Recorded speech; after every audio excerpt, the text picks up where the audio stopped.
Троя в археологии — это не один город и не один момент времени.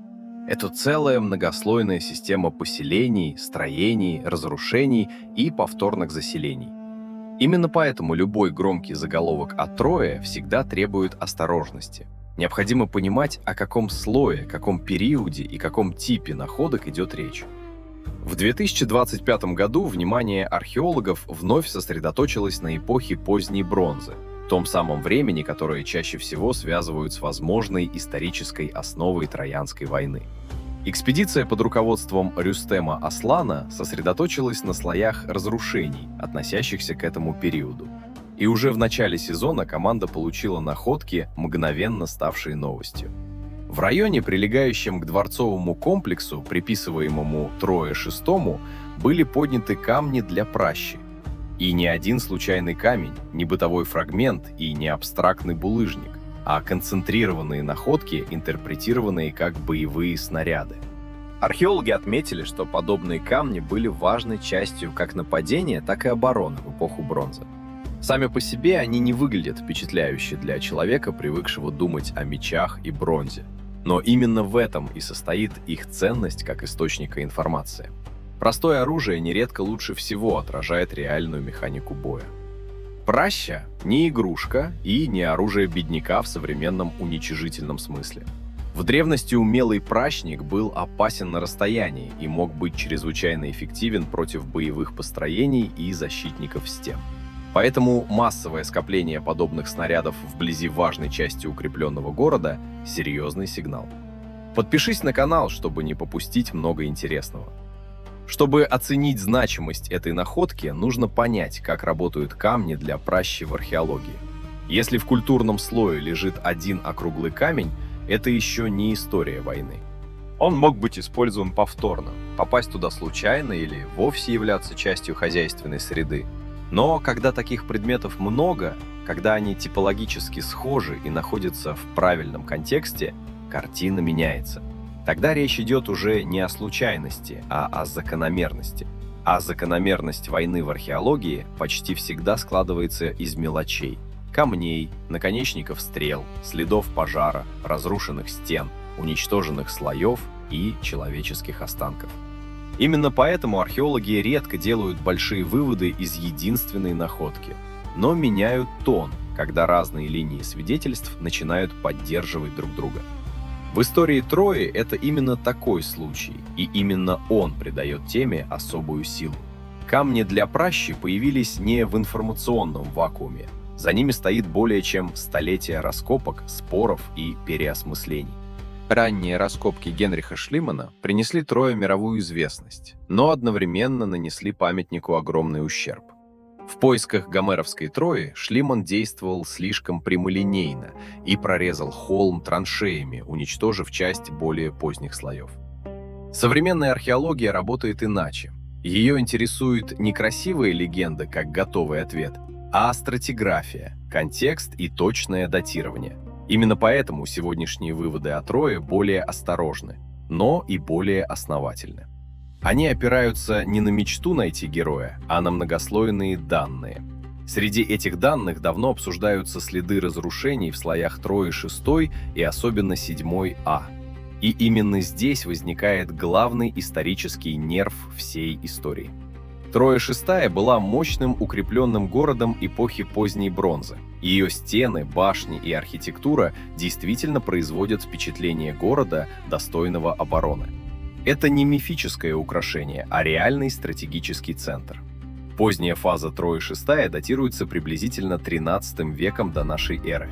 Затем следует Троя VII А, которая во многом продолжает жизнь на этом месте, но демонстрирует более напряженную и кризисную картину. Археологи обращают внимание на плотную застройку, крупные пифосы для хранения припасов и возможные признаки подготовки к трудным временам. Такое поведение города хорошо вписывается в атмосферу нестабильности. Но нестабильность не равнозначна войне. Именно поэтому так важен контекст дополнительных находок, наконечников стрел, камней для пращи и слоев разрушений. Чем больше таких элементов сходится на одном горизонте, тем сложнее игнорировать боевой сценарий.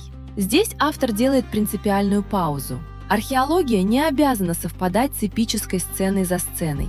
Ей не нужно буквально подтверждать Париса, Елену и Ахилла, чтобы сказать нечто важное. Достаточно показать, что на этом месте существовал город, способный стать объектом серьезного конфликта, и что в нужное время здесь действительно видны следы насилия и разрушений. В этом и состоит смысл находки камней для пращи. Они не доказывают поэму, они укрепляют историческую правдоподобность самой идеи войны вокруг Трои. И это совершенно иной уровень разговора, тот, на котором миф перестает быть чистой литературой и встает рядом с реальной осадной археологией. Важно разграничить два вопроса, которые в популярных материалах нередко смешивают. Первый.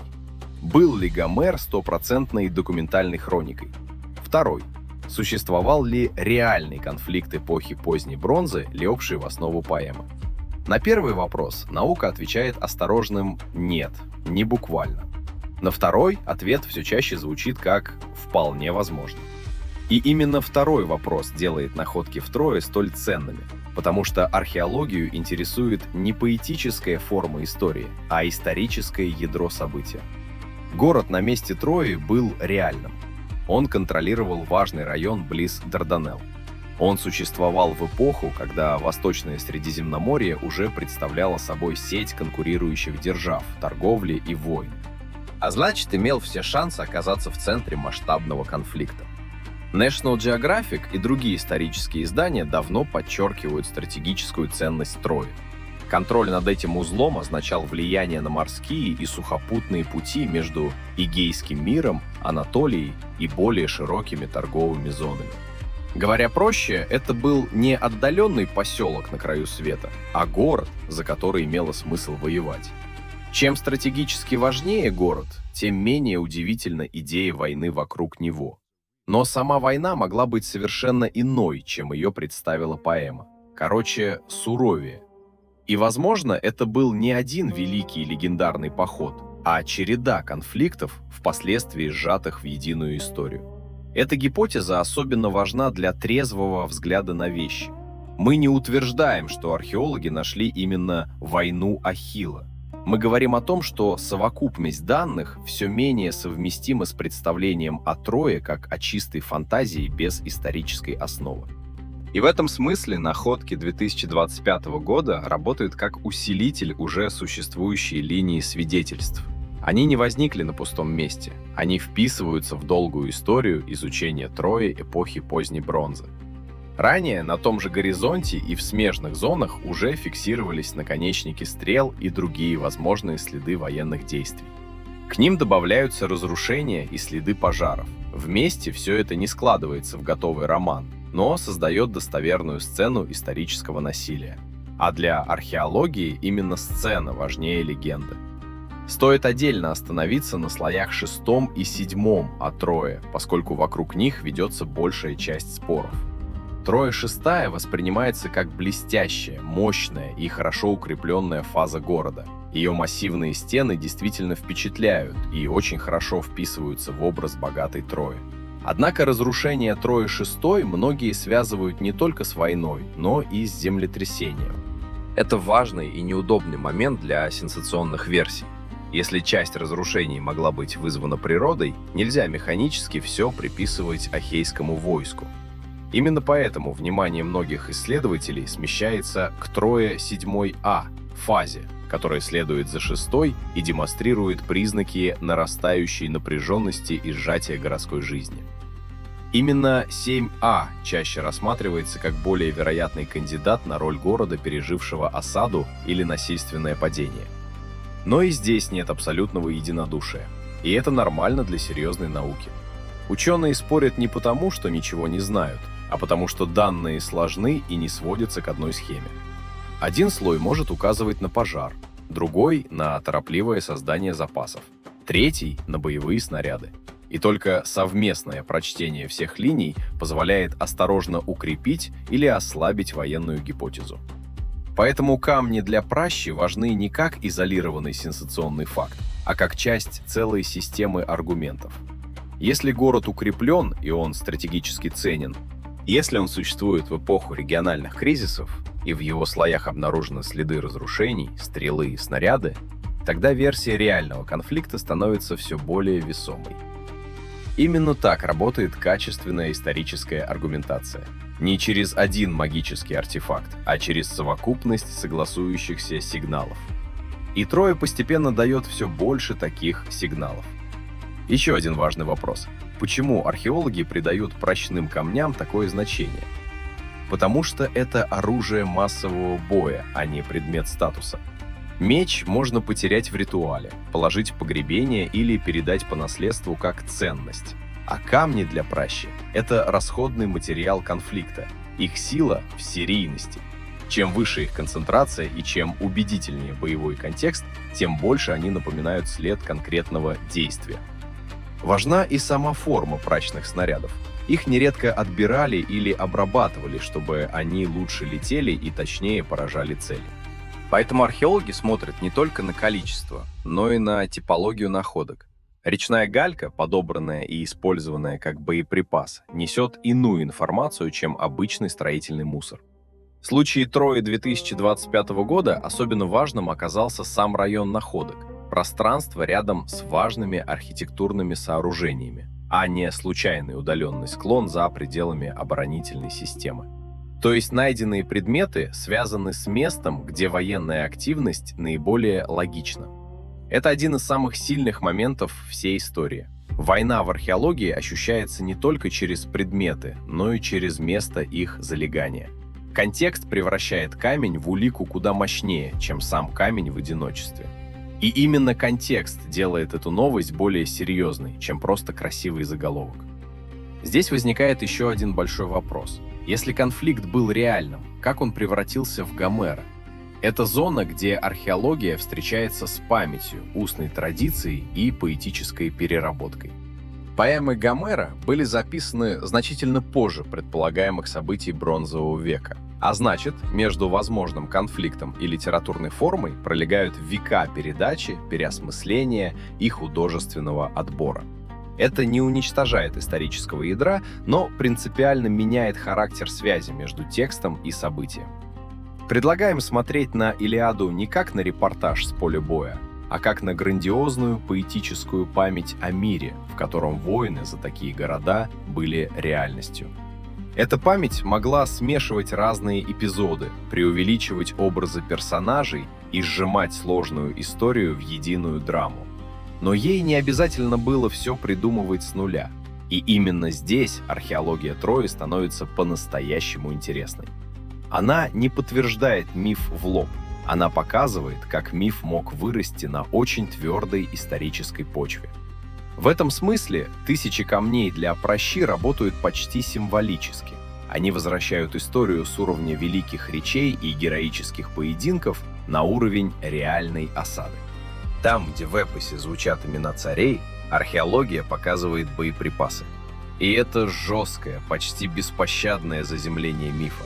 Когда слушатель слышит «Троянская война», он думает о коне, Ахилле и прекрасной Елене. Когда ту же историю слышит археолог, он ищет стены, пожары, кости, стрелы и камни для пращи. И если все это начинает сходиться воедино, история перестает быть просто литературой. Она становится реконструированным конфликтом эпохи поздней бронзы.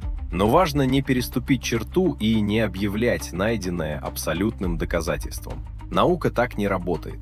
Даже большое количество боевых находок автоматически не сообщает ни имени противника, ни продолжительности осады, ни списка героев. Она говорит о другом. В этом месте произошло нечто достаточно серьезное, чтобы оставить материальные следы насилия. И эти следы все труднее объяснить случайностью или бытовым шумом. Поэтому самый честный вывод автора звучит так. Раскопки близ Трои не доказывают буквально поэму Гомера. Но они все убедительны и подтверждают, что за великим мифом могла стоять реальная война или целая череда реальных войн. И найденные прачечные камни особенно важны именно потому, что принадлежат не миру легенд, а миру реального боя.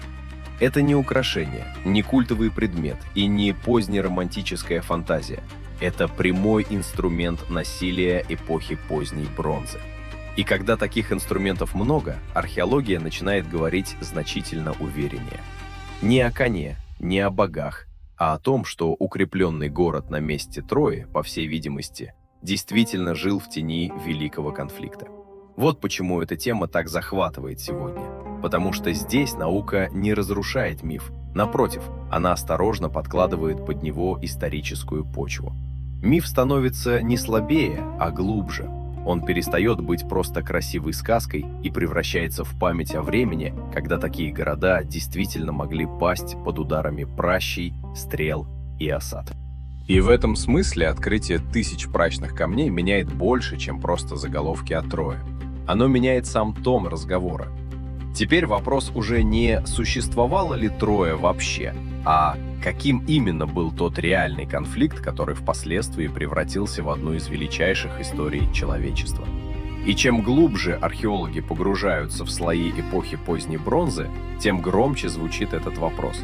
Возможно, настоящая Троянская война была совсем не похожа на ту, что описали поэты. Но она все больше выглядит так, будто у поэтов действительно был очень веский повод ее помнить. Этот материал создан в научно-образовательных целях и основан на открытых археологических источниках. Все выводы отражают текущее состояние научной дискуссии и не претендуют на окончательность. Археология Трои – живая область исследований, в которой интерпретации продолжают уточняться по мере появления новых данных.